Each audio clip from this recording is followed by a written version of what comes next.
திரு ஸ்டாலின் அவர்களே, எங்களுடைய ஆட்சி நாங்க காப்பாத்திக்குவோம், எங்களுடைய கட்சி நாங்க காப்பாத்திக்குவோம்.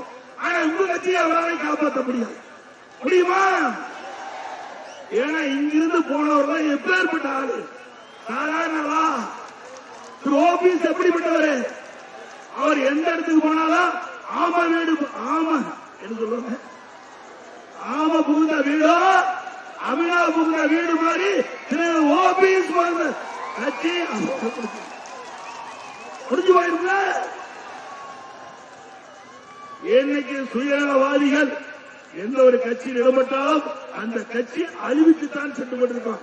திரு ஸ்டாலின் அவர்களே, எங்களுடைய இயக்கத்திலே இருந்து வெளியேற்றப்பட்டவர்கள் செல்லாத காசுகள் உங்களுடைய இயக்கத்தில் இணைத்துக் கொண்டிருக்கின்றனர்.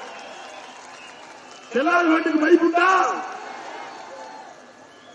அந்த கட்சியெல்லாம் வயசாகி போய் எல்லாம் போயிட்டாங்க.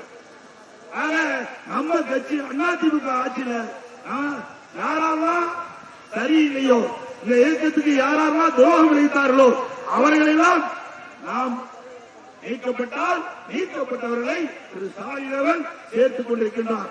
இன்னொருத்தர் இருக்கிறார், பத்ரா பாலாஜி. திரு ஸ்டாலின் அவர்களே, உங்களுக்கு ஆப்பு வைக்கிறதே இந்த செந்தில் பாலாஜி தான் இருக்கும். ஒரு வாடி சோற்றுக்கு ஒரு சோறு பலம். அதே போல செந்தில் பாலாஜி அடையாளம் காட்டப்பட்ட கட்சி அதிமுக கட்சி. அதிமுக தொண்டை தலைமை அவருக்கு அமைச்சர் கொடுத்தது. அப்படிப்பட்ட கட்சிக்கே துரோகம் விளைவித்த திரு செந்தில் பாலாஜி நீங்க உயர்ந்த இடத்துல வச்சுக்கிட்டு இன்றைக்கு அவருக்கு பாராட்டு நடத்திட்டு இருக்கிறீங்க. திரு ஸ்டாலின் அவர்களே, ஆபத்தை நீங்கள் உணராமல் இருந்து கொண்டிருக்கின்றீர்கள். இன்றைக்கு